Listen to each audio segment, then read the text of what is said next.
అందరికీ వందనాలు. పరిశుద్ధ గ్రంథం నుంచి లూకా శుభవార్త 2వ అధ్యాయము 48వ వాక్యం. ఆయన తల్లిదండ్రులు ఆయనను చూచి మిక్కిలి ఆశ్చర్యపడిరి. ఆయన తల్లి, కుమారుడా, మమ్మల్ని ఎందుకు ఇలాగ చేసావు?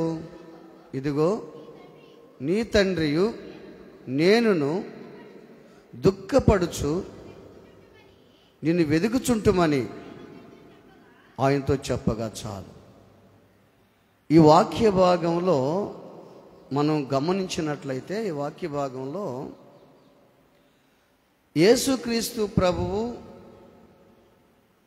తల్లిదండ్రులు వాడుక చొప్పున పస్కా పండుగకి నజరేతు నుంచి యెరూషలేముకి వెళ్తున్నారు. ఏటికి మూడు పండగలు వస్తాయంట. ప్రాముఖ్యమైన పండగలు ఏంటంటే, ఒకటి పస్కా పండుగ, రెండోది పెంతెకోస్తు పండుగ, మూడవది పర్ణశాలల గుడారాల పండగ. ఈ 3 పండగలు ఏటికి 3 సార్లు వస్తూ ఉంటాయి. ఇక్కడ మనం చూసినట్లయితే పస్కా పండుగ. ఈ పస్కా పండుగకి యేసు ప్రభు వాళ్ళ తల్లిదండ్రులు మరియా యోసేపులు ఆ పండగ ఆచరించేదానికి వాళ్ళు జెరూషలేంకి వెళ్ళారు. అప్పుడు యేసు ప్రభు వయసు ఎంత అంటే 12 సంవత్సరాలు. యేసు వయసు అంతా 12 సంవత్సరాలు. 12 సంవత్సరాలు తల్లిదండ్రులు ఎక్కడికైతే వెళతారో అక్కడికి యేసయ్య వెళ్ళేవాడు. రెండవది కూడా, తల్లిదండ్రులు కూడా యేసయ్యకి వాడుకు నేర్పించారు. వాస్తవంగా ఆయనకి నేర్పించబడలే. ఆయన దైవ మానవుడు, దేవుడు ప్లస్ మానవుడు.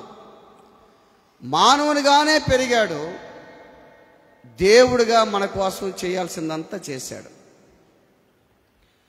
ఈ యేసుక్రీస్తు ప్రభు ఈ పస్కా పండుగ రోజున జెరూషలేముకి వెళ్ళిన తర్వాత, ఆ దినములు తీరిన తర్వాత వాళ్ళు రిటర్న్ ప్రయాణం అయ్యారు. ఇప్పుడు రిటర్న్ ఆ నుంచి వచ్చేసారు. ఆ పండుగలు ఎన్ని రోజులు ఆచరిస్తారో కూడా మనకి బైబిల్లో ఉంది. ఒకసారి చదువుతారా? ద్వితీయోపదేశకాండం 16వ అధ్యాయము 15వ వాక్యం. నీ దేవుడైన యెహోవా నీ రాబడి అంతటిలోనూ, నీ చేతి పనులన్నిటిలోనూ నిన్ను ఆశీర్వదించను గనుక యెహోవా ఏర్పరచుకున్న స్థలమున నీ దేవుడైన యెహోవాకు 7 దినములు పండుగ చేయవలను, నువ్వు నిత్యముగా సంతోషింపవలను. ఏటికి 3 మారులు, అనగా పొంగని రొట్టెల పండుగలోను, వారముల పండుగ పెంతెకోస్తు పండుగ, పర్ణశాల పండుగ. చాలు, 3 పండుగలు. ఈ పండుగలు ఆ దినములు తీరిన తరువాత, ఆ పండుగలు అయిపోయిన తర్వాత వాళ్ళు రిటర్న్ ప్రయాణం ఎక్కడికి వెళ్ళారు? మళ్ళా సొంత ప్రాంతానికి, నజరేతుకి వెళ్తున్నారు. మరియా యోసేపులు వెళ్తా ఉన్నారు. ఒక దిన ప్రయాణం అంతా పోయారు. యేసు ప్రభు మాత్రం వాళ్ళతో లేడు. వీళ్ళు ఏమనుకుంటున్నారు? యేసు ప్రభు జన సమూహాల్లో ఉన్నాడు అంటే ఆ పండక్కి యూదులు వేల మంది వస్తారంట. ఆ పండక్కి యూదులు ఎట్లా వస్తారంట? మనకే పండగమ్మా? మనకేం పండగ? మనకేం పండగ? అది వేల మంది వచ్చారు జనాలు. క్రిస్మస్ పండుగకు వచ్చారా? అంటే పండగ విలువ ప్రజలకి తెలియటం లేదు అని అనుకోవాలి. ఆ పండగ లాంటి యేసయ్య నీలో ఉంటే నువ్వు వస్తావు అంతే. ఆ పండగ లాంటి యేసయ్య పండగ కంటే గొప్పోడు. ఆ యేసయ్య నీలో ఉంటే నువ్వు ఖచ్చితంగా వస్తావు. ఆలోచన చేయి.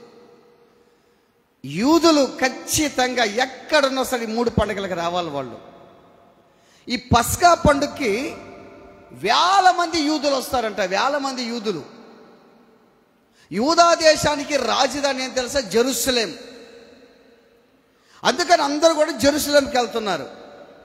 వేల మంది వస్తుంటే ఆ వేల మందిలో వస్తున్నాళ్లే యేసయ్యని అనుకున్నారు వీళ్ళు. అంటే వీళ్ళు ముందు పోతున్నారు, ఆయన వస్తున్నాళ్లే అని అనుకున్నారు. తీరా చూస్తే యేసయ్య కనపడలా. అరే యేసయ్య ఏడి, యేసేడు యేసేడు అనుకుంటే కనపడలా వాళ్ళకి. బంధువులను విచారించారు, నెలవైన వారు అంటే కొంత స్నేహితులు శ్రేయభిలాషులు అందరూ కనుక ఎంక్వైరీ చేశారు. ఎక్కడ కూడా యేసే అడ్రస్ తెలియలే. మళ్ళా రిటర్న్ వచ్చారు. ఎక్కడి నుంచి? మళ్ళా పోతా మళ్ళా జెరూసలేంకి వచ్చారు. అప్పుడు 2 రోజులు అయిపోయింది. 2 రోజులు అయిపోయిన తర్వాత అప్పటికి కనపల్లా. 3వ రోజున ఎతకతా ఉంటే యేసయ్య ఆడు కూర్చోన్నాడు తెలుసా? బోధకుల మధ్య కూర్చో ఉన్నాడంట. ఎక్కడ? బాగినాలి. ఎక్కడంట? బోధకుల మధ్య కూర్చో ఉన్నాడు. ఇప్పుడు మీరు ఆడు కూర్చో ఉన్నారు. ఇప్పుడు ఆడు కూర్చో ఉన్నారు? మందిరములో బోధకుల సమక్షంలో కూర్చో ఉన్నారు ఇప్పుడు మీరు. ఎందుకు? పండగ. నేనేం చెప్పాను? మన వాక్యం చెప్పుకుంటాం. మనకు ప్రతిరోజు పండగే. అసలు మెయిన్ పండగ ఏంది మనకు? ప్రతి ఆదివారం పండగే మనకు. ప్రతి ఆదివారం మనం దేవుని మందిరంలో పండగ చేసుకుంటాం. ఆ పండగలో బోధకులు చెప్పింది మనం వింటుంటాం. దాని ద్వారా మన జీవితాలు సరి చేసుకుంటుంటాం మనం. అది మన పండగ. యేసుక్రీస్తు ప్రభు ఆ పండగలో వాళ్ళ బోధకుల మధ్య జెరూసలేంలో కూర్చొని వాళ్ళకి ప్రశ్నలు వేస్తున్నాడు. వాళ్ళకి ప్రశ్నలు వేస్తుంటే ఆ ప్రశ్నకి వాళ్ళు సమాధానం చెప్పలేకపోతున్నారు. వాళ్ళు అనుకున్నారు, అబ్బా ఇంత జ్ఞానం ఎట్టొచ్చింది దీనికి, ఇంత పాండిత్యం ఎట్టొచ్చింది దీనికి, ఈయన మరియ యోసేపు కుమారుడు కాడా, ఈయన వడ్లవాణి కుమారుడు కాడా. ఆ రోజు చాలా మంది అన్నారు. ఆయన అడిగే ప్రతి మాట, ఎవరు? యేసయ్య అడిగే ప్రతి మాట వాళ్ళు ఆన్సర్ కోట్ చేయలేకపోతున్నారు. అంత జ్ఞానం వచ్చింది ఆయనకి. ఆయన వయసు అంతా. ఇజ్రాయెల్ దేశంలో, యూదా దేశంలో ఎవరికైనా ఆడపిల్లలు కానీ మగపిల్లలు కానీ 12 సంవత్సరాలు కానీ వాళ్ళకి కానీ వస్తే వాళ్ళ ఇంట్లో ఉండిరంట. వాళ్ళ ఇంట్లో ఉండకూడదు. వాళ్ళు ఆడికి వెళ్ళాలా? ఆర్మీకి వెళ్ళిపోవాలా. రెండోది, నేను కొంచెం యూట్యూబ్లో దీంట్లో చూస్తూ ఉంటాను అప్పుడప్పుడు. రష్యా, చైనాలో, ఇజ్రాయెల్ దేశం కూడా ఇంతకది పిల్లలు, ఆ పిల్లడు లివిన్ అంత పిల్లడు అనుకో, వాళ్ళ పని వాళ్ళే చేసుకోవాలి. అంటే ట్రైనింగ్ ఇస్తారు వాళ్ళకి. ఎక్కలేనిది ఎత్తైంది ఎక్కిస్తారు వాళ్ళకి. ప్రస్తుతం ఏదన్నా అయ్యి పెట్టి పట్టుకొని ఎక్కిస్తూ ఉంటారు. ఎందుకంటే ఆ దేశం అంత డెవలప్లో ఉందన్నమాట, అంత అభివృద్ధిలో ఉంది. 12 సంవత్సరాలకి యేసుక్రీస్తు ప్రభుకి ఎంత జ్ఞానం వచ్చింది. ఆ జ్ఞానం ఎట్టొచ్చింది? యెహోవా యందు భయభక్తులు కలిగి ఉండుట జ్ఞానానికి మూలమని ఉంది కదా, తెలివికి మూలమని ఉంది కదా. ఆ జ్ఞానం వస్తుంటే ఆ జ్ఞానానికి వాళ్ళు సమాధానం చెప్పలేకపోతున్నారు. ఈ రోజుల్లో చిన్న పిల్లలకే జ్ఞానం వచ్చేస్తుంది కదా. చిన్న బిడ్డలకే జ్ఞానం. ఏ జ్ఞానం? ఒక్కొక్కరి దగ్గర పొడుగుంది. ఏంది అది? వాళ్ళు తిప్పినంత తిప్పుడు నేను తిప్పలేను, నా చేత కాదు. వాళ్ళు టకా టకా టకా పెట్టి టక పెట్టేసి చేస్తుంటారు వాళ్ళు. నాకు ఒకరు ఫోన్ చేశారు. 2 సార్లు ఫోన్ వచ్చి 2 సార్లు హలో అంటే ఎత్తల వాళ్ళు. 3సారి హలో అంటే కమలాకరు నేను వాళ్ళని అబ్బాయి చేశాడు ఫోన్, ఇంత గద్దోడు వాడు ఫోన్ చేశాడు నాకు అంటే నెంబర్ కొట్టేశాడు నాకు. అంటే జ్ఞానం అంటే ఆ ఫోన్లో. ఇప్పుడు ఒక ఆయన అన్నాడు, అయ్యా మా మనవరాలు లేదా మా మనవడు ఫోను తిప్పుతున్నాడయ్యా.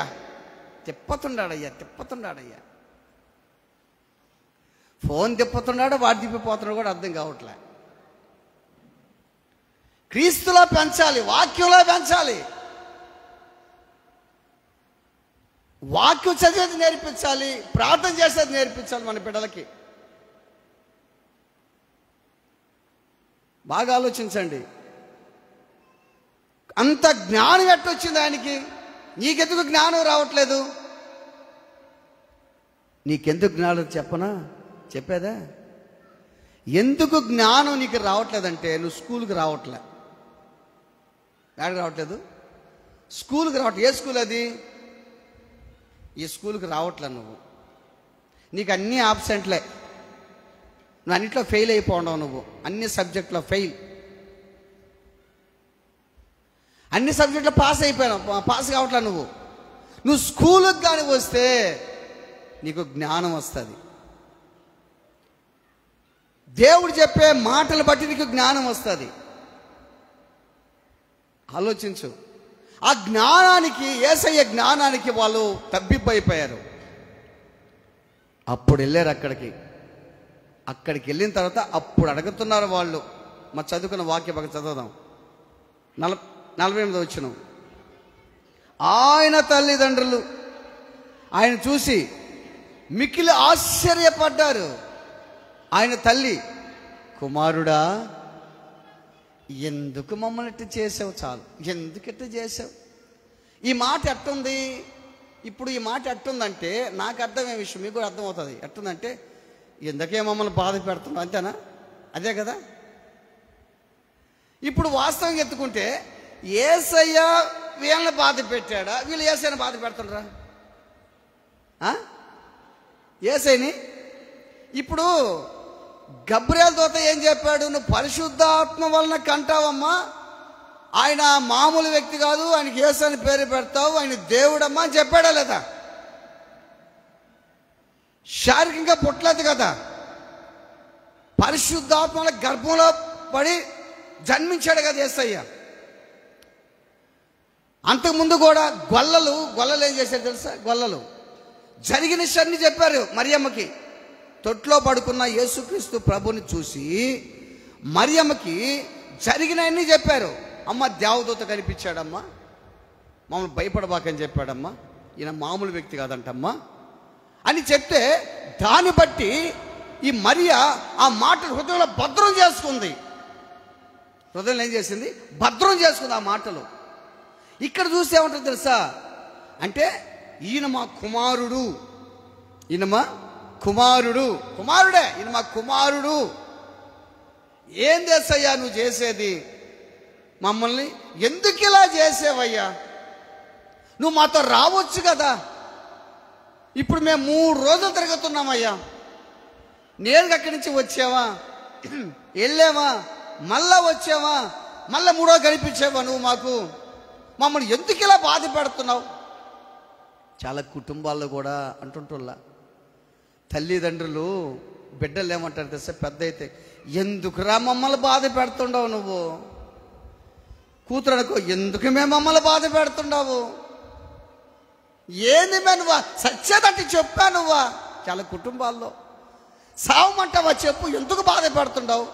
నీ ప్రకారమే చేస్తావా చెప్పు, నేను చెప్పింది వినవా? పెద్దోళ్ళు చెప్తే వినవా? ఒక్కోసారి భార్యాభర్తలు కూడా, ఎందుకయ్యా నన్ను బాధ పెడుతుండవు? నువ్వు చేసేది ఏందయ్యా చెప్పయ్యా, నువ్వు చేసేది ఏమన్నా న్యాయంగా ఉందా చెప్పయ్యా, ఎందుకై నన్ను బాధ పెడతాను భార్య అంటది. ఒక్కోసారి భర్త, ఏమ్మా ఏంది నా పరిస్థితి, ఎందుకు నవ్వుల పాలు చేస్తున్నావు తల్లి, ఎందుకు నన్ను అవమానపరుస్తున్నావు తల్లి, ఎందుకమ్మా నన్ను బాధ పెడుతున్నావు? ఒక కుటుంబాల్లో ఆలోచించే దేవుని బిడ్డలారా, ఎందుకు మనుషులు బాధ పెడుతున్నారు? దేవుని కూడా బాధ పెడుతున్నాం మనం, దేవుని కూడా బాధ పెడతా ఉన్నాం. బైబిల్లో ఒక వ్యక్తి ఉన్నాడు, యెహోషువ. ఆ వ్యక్తి ఇశ్రాయేలు ప్రజలందరికీ చెప్పాడు, యెరికో పట్టణంలో శాపగ్రస్తమైంది ఏది కూడా మీరు ముట్టకూడదని చెప్పాడు. అందరూ కూడా నీ మాట ప్రకారమే దేవుడు చెప్పినట్టు చేస్తాం, మందిరానికి క్రమంగా వస్తాం, దేవుని స్తుతిస్తాం, భక్తిగా ఉంటాం, భక్తి జీవితంలో ఉంటాం, ఆయన విడిచిపెట్టము, ఆయన మా దేవుడు అని వాగ్దానాలు చేసిన వాళ్ళందరూ కూడా బాగానే ఉన్నారు. మందిరంకి వచ్చే వాళ్ళందరూ అటు ఊరు ఒకరిద్దరే కదా,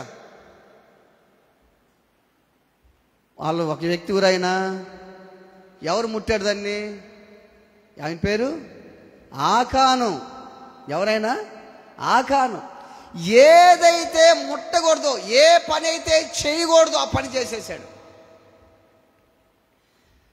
ఏ పని చెయ్యాలో అది చేయకుండా ఏది చేయకూడదో అదే చేశాడు. మరణాన్ని హత్తుకున్నాడు, మరణాన్ని ముద్దు పెట్టుకున్నాడు ఆయన. ఇలాగ మేము మాట్లాడుకుంటుంటే ఫిలిప్ ఒక మాట అన్నాడు, చాలామంది పరలోక రాజ్యానికి నడుస్తూ ఉండరు. విన్నారా మీరు? కొంతమంది ఉన్నప్పుడు ఆడ ఉండారు, కొంత వంట చేస్తున్నారు. పరలోక రాజ్యానికి నడుస్తున్నారు. ఇక పరలోక రాజ్యం ఎంత దూరం ఉందంటే ఇక ఏడు నుంచి సీత ఇంతంత దూరం ఉంది అంతే.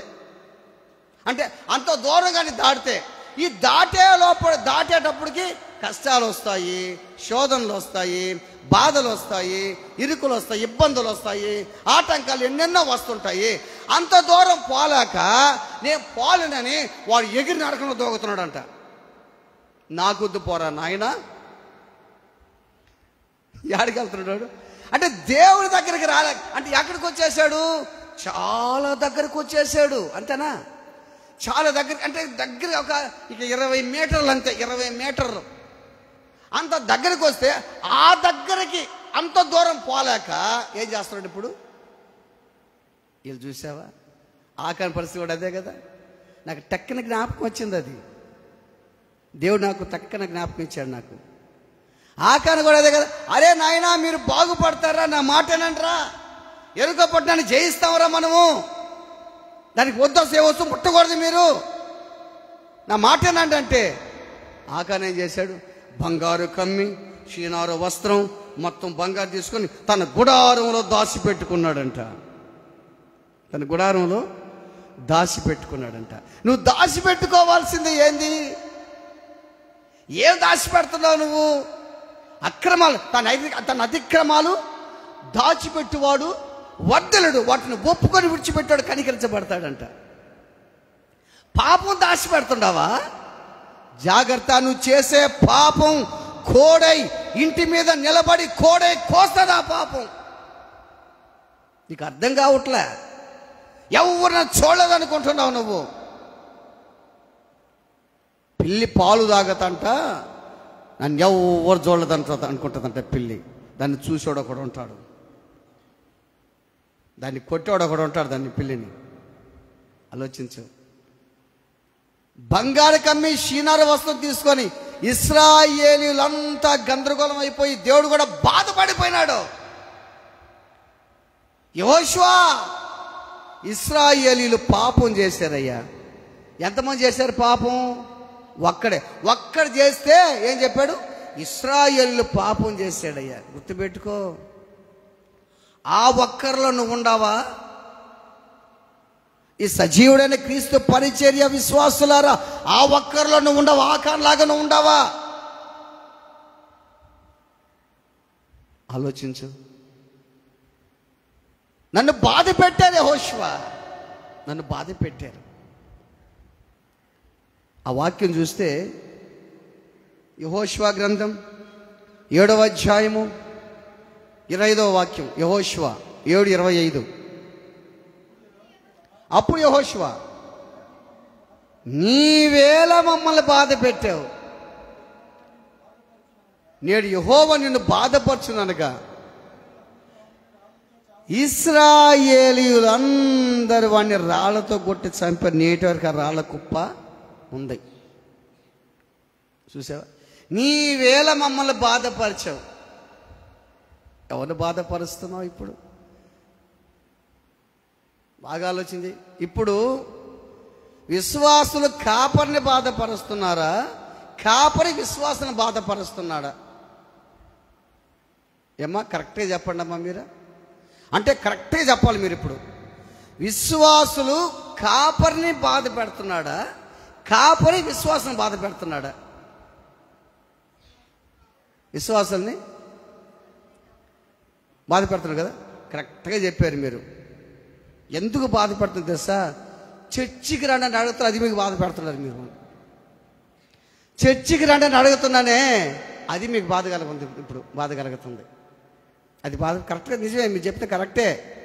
కాపరి విశ్వాసం ఏం చేస్తున్నాడు ఇప్పుడు చెప్పండి? బాధ పెడుతుంది. మీరు నన్ను బాధ పెట్టడంలే, నేను మిమ్మల్ని బాధ పెడతాను. ఏమని? చర్చికి రండి అయ్యా, ప్రార్థనకు రండి అని అంటున్నానే. ఆయనకి ఏమి అన్నీ చెప్తాడు, మాకు బాధ, మా కష్టానికి బాధ. ఆయనకి ఏమే, మా పరిస్థితి ఎట్లుందో తెలుసా? పరిస్థితి రోజు ఉండేదే కదా, మేము పోవాలా, చేసుకోవాలా, తినాలా. ఇప్పుడు నాకు వండేది కూడా లేదులే ఇంట్లో. నాకు అది తెప్పిపోయింది. వండేది కూడా లేదు, ఏమీ లేదు. ఏదన్నా వస్తుంది, తింటా ఉండని, పోతాను, అవి తింటాను, ఇవి అందరికి సహాయం చేస్తుంటే పళ్ళు తింటే పోతాను, అయిపోతా ఉంది నా పని. రొటేషన్ అయిపోయింది. మా కొడుకు కూడా ఒక మాట అన్నాడు, ఇక నమ్మలేదు, దేవుని దగ్గర ఉంది కాబట్టి ఒక పని చేయి నాన్న, నువ్వేం చేస్తావంటే నీకు వచ్చే డబ్బులు కూడా చర్చికి పెట్టేసి అని చెప్పాడు. నాకొద్దు నీ డబ్బులు, నీ డబ్బులు నాకు అక్కర్లేదు, నీ డబ్బులు నాకు అక్కర్లే. నీకు వచ్చే డబ్బులు నువ్వు తిను, బాగుండు, చర్చికి పెట్టాయి. 10,000 ఆడ తెచ్చాము, మిగతా 10,000 ఆడ తెచ్చాము. ఆలోచించండి. దేవునికి ఇచ్చేవాడు ఎవరు కూడా పేదవాడు కాడంతే.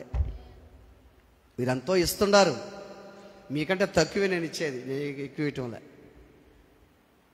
దేవుని బిడ్డలారా ఆలోచించు. నీవేళ మమ్మల్ని బాధపరిచావు ఆకాను. ఏ గోత్రం ఆకాను? యోధా గోత్రం. యోధా అంటే స్తుతి గోత్రంలోంచి వచ్చిన యోధా ఆకాను ఏం చేశాడు? దొంగతనం చేసి దాచిపెట్టుకున్నాడు. మనం స్తుతి చెల్లించవలసినటువంటి వ్యక్తులవి మనం ఏం చేస్తున్నాం? దేవుని మందిరానికి రాక దేవుని బాధ పెడుతున్నాం. ఇప్పుడు మనం ఇశ్రాయేలు జనాల్లో ఉండి దేవుని ఆరాధన చేయకుండా ఇళ్లల్లో కూర్చొని దేవుని బాధ పెడుతుండవు. ఆ మాట కాపరి అడిగితే కాపరి బాధ పెట్టినట్టు వాళ్ళని. ఎట్టుందో చూడండి, ఆలోచించండి. ఇప్పుడు వీళ్ళు ఏం చేశారు? మరియా యోసేపులు యేసయ్యని, నీ అయ్యా మమ్మల్ని ఎందుకు ఈ విధంగా చేసావు అంటే, ఎందుకు బాధ పెట్టాలని అర్థం. ఎందుకు ఈ విధంగా చేసావు? నువ్వు మా దగ్గర ఉండొచ్చు కదా అంటే. యేసు ప్రభు వచ్చిన ఉద్దేశం వేరు. యేసయ్య వాళ్ళు ఎందుకు బాధ పెడతాడు? ఆ మాటని యేసయ్యనే బాధ పెట్టారు. ఇప్పుడు వాళ్ళు ఆ మాటని యేసయ్యనే బాధ పెట్టారు. బాగా ఆలోచించండి. అప్పుడు యేసు ప్రభు వివరణ ఇచ్చాడు వాళ్ళకి అర్థం చేసుకోవాలని. ఎన్నిసార్లు చెప్పి వాళ్ళకి అర్థం కావట్లేదని, వాళ్ళు అర్థం చేసుకోవాలని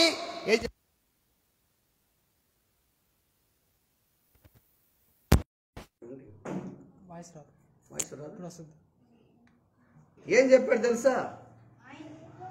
అమ్మ చదువు ఆయన. మీరేలా నన్ను వెతుకుచుంటిరి, నేను నా తండ్రి పనుల మీద ఉండవాలని మీరు ఎరుగురా. చాలు.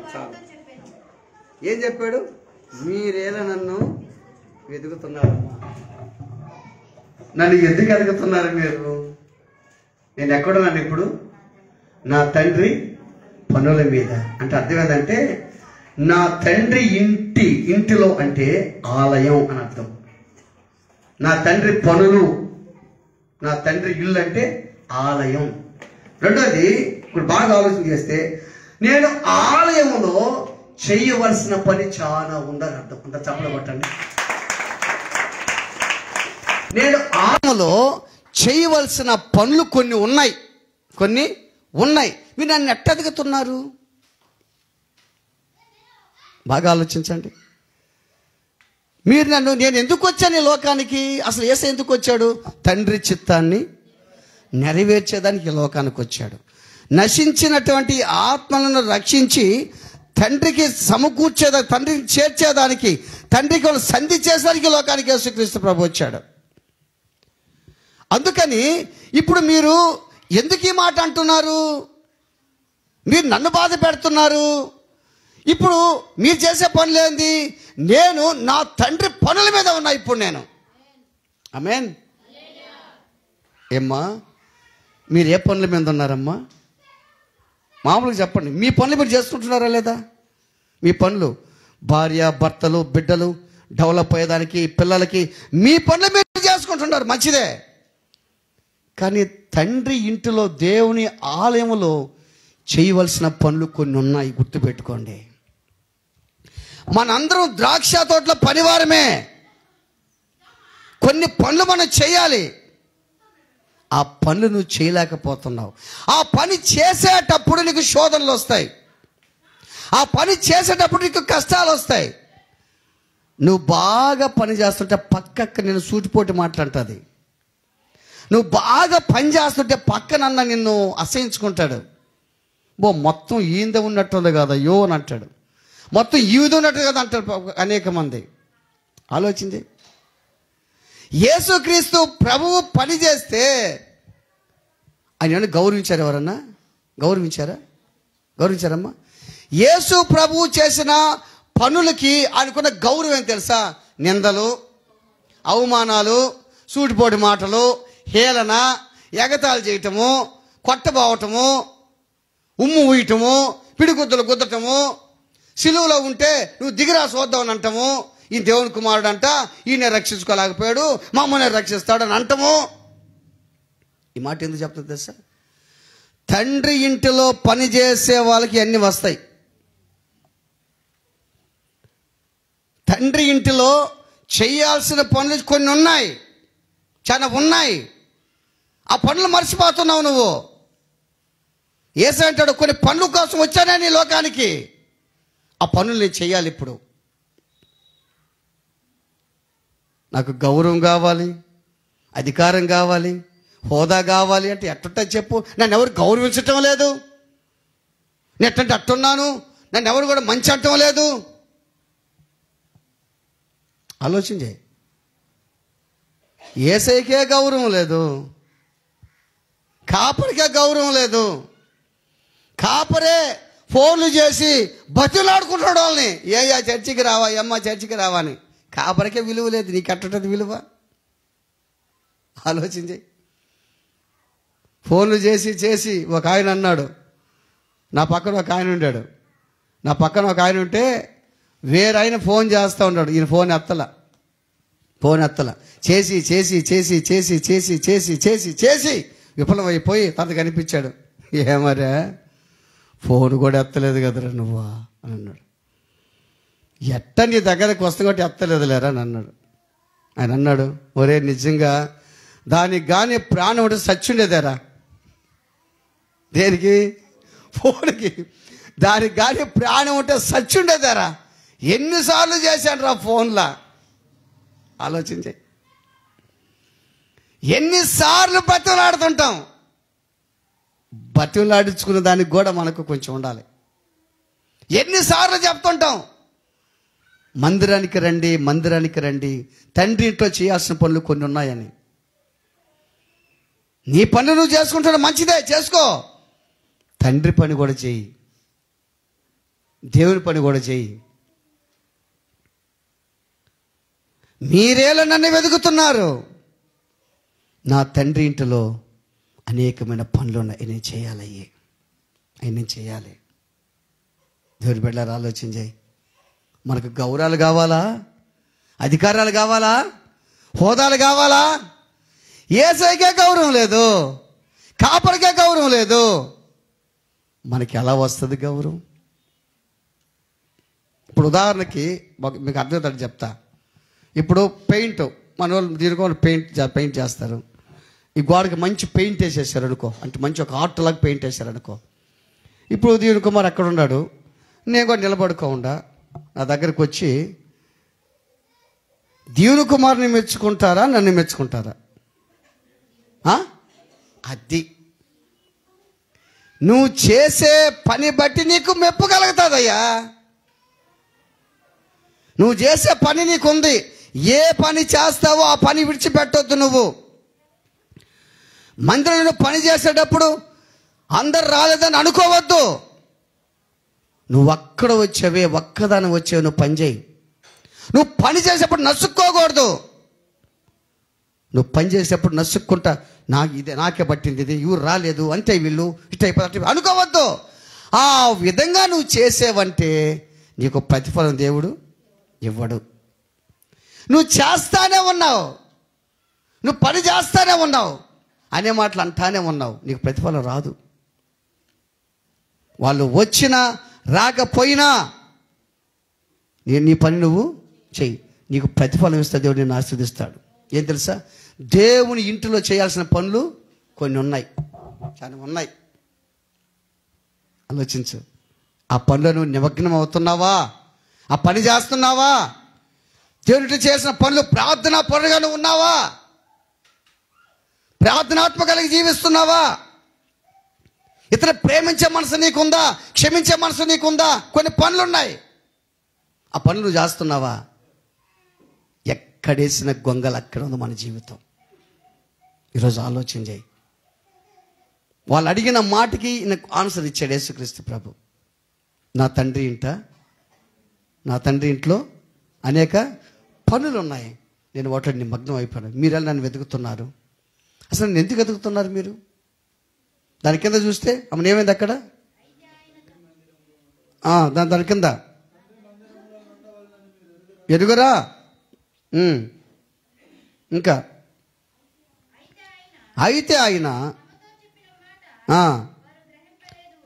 అది వాళ్ళు చేసే పని. వాళ్ళు ఇప్పుడు గ్రహిస్తున్న విశ్వాసాలు కాపాడు చెప్తుంటే అది ఇప్పుడు జరిగేది. ఇంకేమీ లే పాపం. అంటే మన వాళ్ళు మంచివాళ్ళే, ఇలా మైండ్ని ఎవరు ఎత్తుకోబోతున్నారు? ఎందుకు ఎత్తుకోబోతాడు ఊరికినే? చెప్పండి, ఎందుకు ఎత్తుకోబోతాడు ఊరికినే? దేనికైనా. ఇప్పుడు మీకు ఎందుకు తెలిసి వస్తుందే, చూసే సాతానా భలే చేశాడు, వాడిని ఎత్తుకు పడుకుని రెచ్చగొడతారు మీరు. వాడిని నిద్రపోతాడు, ఊరికిన సైతానేనా? ఊరిన సైతానేనా? ఇప్పుడు నువ్వు అల్లాడికి పోవాలా? ఇప్పుడు ఉదాహరణకి గుర్తుపెట్టుకో, చర్చి కాడికి రావాలా, సారి పిలిచాడు అనుకో, సారి పిలిచాడు, చర్చి కాడికి రావాలా, చర్చి కాడికి సారి పిలిచాడు, ఏం పోదాంలే అబ్బా, రేపు పోదాంలే అని అన్నాడు. అదే పక్కన ఒక కుటుంబానికి 5,000 ఇస్తానంటాడు బాబా. ఏమా ఆడికి సైతాన్లే. అదేంటి అది? పోయేది నీకు తెలుసు, పోంది నీకు తెలుసు, అన్నీ కాదు మనకు తెలుసు. ప్రతిసారి సైతానే కదమ్మా, ప్రతిసారి సైతానే కాదు. ఒకసారి మేము ఖమ్మం ట్రైనింగ్ వెళ్ళాం. ట్రైనింగ్ వెళ్తే నైట్ పూట అందరం పడుకుంటాం. అలా ఒక్కొక్క మంచం ఇస్తే పట్ట మంచాలు ఉంటాయి, ఆ మచ్చలు ఒక మంచం పడుకుంటాం. నా పక్కన ఇంకో సేవకుడు పడుకున్నాడు. ఆ సేవకుడు దగ్గర ఒక బొమ్మ ఉంది, అంటే హిందూ దేవత బొమ్మ ఒకటి ఉంది. ఈ పాస్టర్లో కొంచెం కామెడీ వ్యక్తి పాస్టర్. నా పక్కన ఇంకో పాస్టర్, ఆయన పక్కన ఆయన పడుకో ఉన్నాడు. అతని పేరు జేమ్స్, పేరు కూడా బాగా గుర్తుంది నాకు. ఇది ఎప్పుడు సంగతి? 1998-99 సంగతి చెప్తుండ. జేమ్స్ అతని పేరు. అవునంటే ఇది చూశాడు, రే నాయన అని అన్నాడు. ఇది ఆయన పక్కనే ఉంది బొమ్మ. ఇది అంటాడు, నేను నీ జోలికి రాను, నువ్వు నా జోలికి రావద్దు, ఓకే బాయ్. నేను నీ జోలికి రాను, నువ్వు నా జోలికి రావద్దు, ఓకే బాయ్. అసలు నీకు నాకు సంబంధమే లేదు, పో. నిన్నేమన్నావు, నువ్వు నన్నేమనొద్దు. ఈ మాట ఎందుకు చెప్తాను తెలుసా? ఊరికనే మనం కొన్ని విషయాలు కొన్ని ఉంటాయి, బాగా ఆలోచించండి. వాళ్ళు గ్రహించాల వాళ్ళు, అది వాళ్ళు చేసిన పనులు. ఆయన సర్వాధికారి యేసు దేవదూత చెప్పిన కానీ వాళ్ళు గ్రహించటం వల్ల.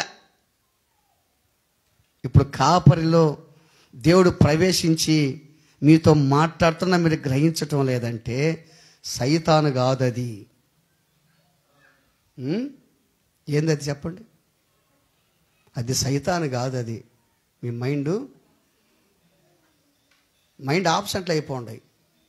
అందుకని ఒకరోజు క్యాంపు పెట్టి అందరికీ మైండ్ ఆపరేషన్ చేపియాలి. ఒకరోజు క్యాంపు పెట్టి మన వాళ్ళందరికీ మైండ్ ఆపరేషన్ చేయించాలి. మైండ్ ఆపరేషన్ ఏం చేయాలి తెలుసా? సుత్తి ఒకటి తీసుకురావాలా, ఒక కత్తి తీసుకురావాలా. అప్పుడు వాటి సుత్తి కత్తిని చూసి ఇదేదని చెప్పి అప్పుడు మైండ్ సెట్ అయిపోద్దేమో. దేవుని బిడ్డలారా, ఆలోచించండి. దేవుడు మీకోసమే చెప్తున్నాడు ఇవన్నీ. మనం పూర్తిగా మారేదానికి చెప్తున్నాడు. దాని కింద చూసి మనం ముగిచ్చేద్దాం. దాని కింద చూస్తే, అంతటా ఆయన బయలుదేరి ఆయన మళ్ళీ చేశాడా లేదా? మీరేలా నన్ను ఎదుగుతున్నారు అన్నటువంటి యేసయ్య మరలా మానవుడిగా వెళ్ళాడా లేదా? ఎప్పుడు దాకా లోపడ్డాడు? 30 సంవత్సరాల దాకా లోపడ్డాడు. ఈరోజు లోపడుతున్నారా? వాడికి 15 వస్తే పెళ్ళి కావాలా, 16 వస్తే పెళ్ళి కావాలా. వీళ్ళు కూడా చేసేస్తారు తొందరగా. రేపు వాళ్ళ కాలుతో దానికి వాళ్ళు కూడా చేసేస్తారు. 16 వచ్చిన పెళ్ళే, 17 వచ్చిన పెళ్ళే. 12 సంవత్సరాలు నుంచి 30 దాకా లోపడ్డాడు యేసయ్య. ఎప్పుడు దాకా? నిజంగా ఆయన ప్రేమ ఆలోచించాయి. ఆయన ప్రేమ 30 దాకా లోపడ్డాడే. ఎన్ని సంవత్సరాలు సేవ చేశాడు ఆయన? 3.5 సంవత్సరమే. బతికింది ఎంతకాలం? 3.5 సంవత్సరం. నేను ప్రార్థన చేస్తూ ఉంటే, అయ్యా నా సేవకురాలని అప్పుడెందుకు తీసుకున్నావు నువ్వు అని చేస్తుంటే నాకు టక్కన యేసయ్య గుర్తొచ్చాడు నాకు.